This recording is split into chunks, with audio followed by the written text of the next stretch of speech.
ہوں تو یہ آج کے درس کا خلاصہ ہے جو آپ کے گروپ میں شیئر کیا جائے گا، مگر یہاں سے پڑھ کر کے اور آسانی سے سمجھنے کی کوشش کرتے ہیں۔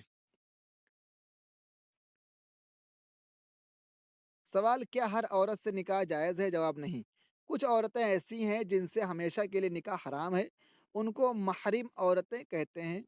ٹھیک ہے۔ اب وہ عورتیں کون کون سی ہیں جن سے ہمیشہ کے لیے نکاح حرام ہے؟ اب گنیے جواب: نمبر ایک، نسب کی وجہ سے جو عورتیں حرام ہیں، ٹھیک۔ اب وہ کون کون سی ہیں تو یہ آپ لوگ اپنے کاپی میں لکھ لو گے، ٹھیک۔ جیسے ہیڈنگ ڈالو گے سب سے پہلے کہ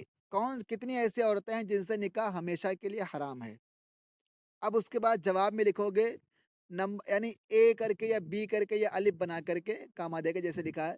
کہ نمبر ایک کس نسب کی وجہ سے جو عورتیں ہیں حرام ہیں۔ اب ان میں کون کون سی عورتیں آتی ہیں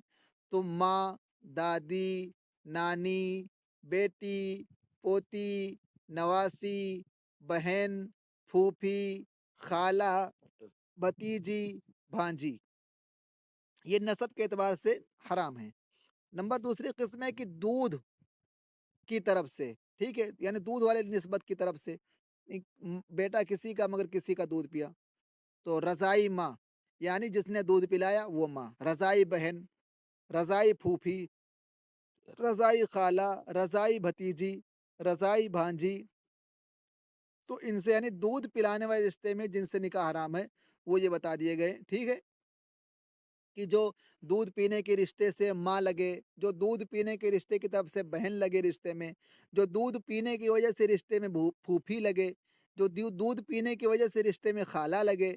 یا جو دودھ پینے کی وجہ سے رشتے میں بھتیجی لگے، اور جو دودھ پینے کی وجہ سے رشتے میں بھانجی لگے، ٹھیک ہے، تو ان سے بھی نکاح حرام ہے، ہمیشہ کے لیے حرام ہے۔ اب آگے سنیے، نکاح کی وجہ سے یعنی اب ہم بتا رہے ہیں وہ عورتیں جن سے نکاح کرنے کی وجہ سے جو حرام ہو جائیں، جیسے بیوی کی ماں، جب تک نکاح نہیں کیے تھے وہ بات الگ تھی، مگر جیسے آپ نے نکاح کر لیا تو اب اس